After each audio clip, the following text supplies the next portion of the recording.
우리가 함께 읽을 말씀 열왕기상 17장, 골로새서 4장, 에스겔 47장, 시편 103편 말씀입니다. 자, 오늘 말씀으로 나눌 주제는 생명입니다. 우리는 믿음의 사람으로 생명을 누리고 또 그 생명을 나누는 삶을 살아가야 합니다. 따라서 말씀을 붙잡아야 합니다. 하나님의 말씀에 대한 순종이 우리로 생명을 누리게 합니다. 열왕기상 17장은 말씀을 통해 누리는 생명을 보게 하는데, 하나님의 말씀에 대한 순종이 생명이 위기 가운데서도 생명을 지키고 생명의 삶을 살아가게 한다는 겁니다. 곧 하나님의 심판으로 인한 가뭄 가운데서 함께 고통받고 죽음의 위기를 겪을 수밖에 없는 엘리야에게 하나님은 그리 시냇가로 가서 숨으라고 하는 명령과 그곳에서 까마귀들을 통해 돌보시겠다라고 하는 말씀을 주셨습니다. 엘리야는 이 말씀에 순종했고, 또 거기서 시냇물이 마를 때까지 하나님의 말씀대로 까마귀들이 가져다주는 떡과 고기를 먹으며 생명을 지킬 수 있었습니다. 자, 하나님의 말씀을 붙들고 그 말씀 따라 살아가는 엘리야에게 생명의 은혜가 있었습니다. 자, 그리 시냇가의 물이 마르자 하나님은 다시 엘리야에게 시돈에 속한 사르밧의 한 과부에게로 가서 그의 공개를 받으며 살아가라고 명령하셨습니다. 사실 가루 한 움큼과 기름 조금이 가진 것의 전부였던 이 가난한 과부였습니다. 그에게서 무슨 공개를 받고 생명을 지킬 수 있는가 생각될 수밖에 없었습니다. 그러나 엘리야는 말씀에 순종을 했고, 또 그 통에 가루와 기름이 마르지 않으리라고 하는 하나님의 말씀을 믿었습니다. 그리고 그 말씀에 대한 순종과 믿음으로 과부의 공개를 받으며 생명을 지킬 수 있었습니다. 말씀을 통한 생명의 은혜는 사르밧 과부도 동일하게 경험을 했는데, 곧 그도 엘리야를 먼저 공개하는 말씀 순종을 통하여 그 통에 가루와 기름이 마르지 않는 축복을 함께 경험했고, 또 이를 통해 그 자신과 그 아들의 생명도 지킬 수 있었습니다. 엘리야를 통해 전해지는 하나님의 말씀을 따른 결과 하나님의 생명을 누릴 수 있었습니다. 자, 하나님의 말씀은 생명이 됩니다. 따라서 이해하고 따르기 어려운 말씀이라고 할지라도 순종해야 합니다. 우리의 생각보다 하나님의 말씀에 더 무게를 두고 우리 자신을 쳐서 말씀에 복종할 때 하나님의 생명의 은혜를 누릴 수 있습니다.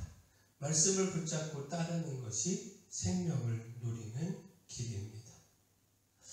또한 하나님이 주시는 생수의 은혜로 생명을 누릴 수 있습니다. 곧 에스겔 47장은 성전에서 흘러나오는 놀라운 강물에 대하여 전하고 있습니다. 성전에서 시작된 물이 강을 이루고 이 강물이 흘러 맞닿는 곳에 되살아나는 생명이 있게 된다는 겁니다. 뿐만 아니라 이 생명으로 인해 모든 생물이 살고 번성하는 놀라운 축복이 있게 된다라는 겁니다. 자, 이 물이 성전에서부터 시작됐다라고 하는 것을 놓치지 말아야 하는데, 하나님의 성전에서부터 시작된 이 물, 곧 생수가 놀라운 생명을 이루어 갔습니다. 따라서 끊임없이 하나님께서 계시는 성전을 찾아 예배해야 합니다. 하나님께 생수의 은혜를 구해야 합니다. 생명의 물 가운데 우리의 삶을 담가 생명과 활기와 번성의 삶을 살아가야 합니다. 또한 생수의 은혜에 만족하며 살아가야 합니다. 곧 에스겔은요, 환상 가운데 흘러나오는 그 물을 건너며 그 은혜에 잠겨 있었습니다. 발목, 무릎, 허리, 그리고 머리 위까지 차오르는 물을 순차적으로 건너며 그 은혜의 물 안에 있었습니다. 그런데 이후 천사의 인도를 따라 강가로 돌아와 그 좌우에 나무가 심이 많은 것을 볼 수 있었습니다. 생명의 물에 잠겨 그 은혜를 경험하고 있는 동안 생명의 물을 통하여 놀라운 번성이 이루어진 것입니다. 에스겔은 그저 은혜의 강물 안에 머물러 있었을 뿐인데, 다시 말해 그 은혜에 만족하며 그 은혜를 누리고 있었을 뿐인데 그 시간에 놀라운 번성의 축복도 주어지게 된 것입니다. 그리고 이후 천사를 통하여 이후 생명의 물이 흘러가는 곳과 그곳에서 있게 되는 놀라운 번성과 활기와 생명의 축복도 듣게 됐습니다. 자, 이처럼 생수의 은혜에 잠겨서 그 은혜에 만족하며 살아가면 놀라운 생명도 누리고 그 생명 속에서 번성의 축복도 누리게 됩니다. 따라서 힘써 긍휼의 은혜를 구해야 합니다. 곧 우리를 용서하시는 주님의 사랑과 긍휼이 우리를 다시 살게 합니다. 시편 103편은요, 하나님의 자비로우심을 높이 찬양하는 다윗의 시인데 무엇보다 주목할 말씀이 하나님의 긍휼입니다. 하나님의 사랑과 긍휼이 우리의 간구에 좋은 것으로 주시는 응답으로 이어지게 할 뿐만 아니라 모든 죄를 용서하시고 파멸에서 생명을 건지시는 구원으로 나타난다라는 겁니다. 하나님의 긍휼이 우리에게 생명을 준다는 겁니다. 시편 103편 3절에서 5절 말씀 보면 그가 내 모든 죄악을 사하시며 내 모든 병을 고치시며 내 생명을 파멸해서 속량하시고 인자와 긍휼로 간을 씌우시며 좋은 것으로 내 소원을 만족하게 하사 내 청춘을 독수리같이 새롭게 하시는도다. 자, 우리에게 우리 죄를 사하시는 주님의 긍휼, 곧 그 용서의 사랑이 절대적으로 필요합니다. 이것이 우리의 생명이 되고 우리를 살게 합니다. 따라서 힘써 긍휼을 구하고 그 긍휼 안에서 살아가기를 소원합니다. 자, 마지막 우리는요, 생명을 누릴 뿐만 아니라 그 생명을 나누는 삶을 살아가야 합니다. 힘써 생명의 복음을 전하여 우리 이웃도 함께 생명을 누릴 수 있게 해야 합니다. 그 골로새서 4장에 바울은 골로새 교회에 하나님께서 전도할 문을 우리에게 열어주시기를 기도해달라 요청을 했습니다. 그 골로새서 4장 3절에 또한 우리를 위하여 기도하되 하나님이 전도할 문을 우리에게 열어주사 전도의 비밀을 말하게 하시기를 구하라. 내가 이 일 때문에 매임을 당하였노라. 자, 여기서 바울의 간절한 바람을 보게 됩니다. 바울은 전도를 통해 생명의 복음이 중단 없이 나눠지기를 바랬습니다. 이로 인해 고난을 당하고 옥에 갇힘에도 복음을 전하는 일을 피하지 않았습니다.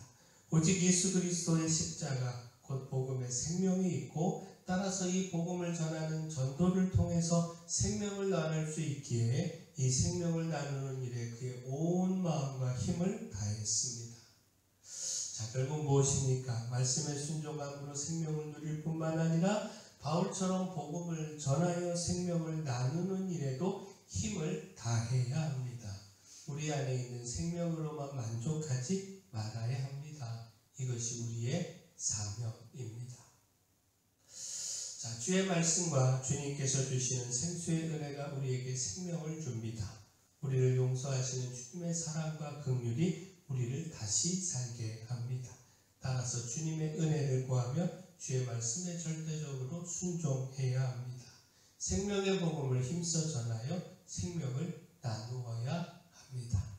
바라긴 우리가 이렇게 생명을 누리고 또 나누는 삶 살아가기를 소원합니다.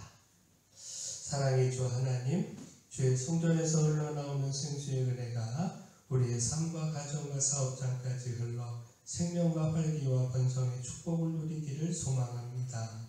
철저히 말씀에 순종하는 삶을 살아서 말씀을 통해 주어지는 생명의 은혜를 누리게 하시고 또한 생명의 복음을 전하여 생명을 나누는 일에도 힘쓰게 하여 주시옵소서.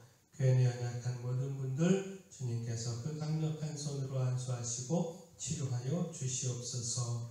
수험생들 위하여 기도합니다. 끝까지 힘을 더하여 주시고 또 나는 학교 진학할 수 있도록 인도하여 주시옵소서. 또 기도합니다. 저희 교회가 이 마을의 빛이요 소금으로서의 사명 잘 감당할 수 있도록 힘도 주시고 물질도 주시고 일꾼도 보내 주시옵소서. 예수님 이름으로 기도합니다.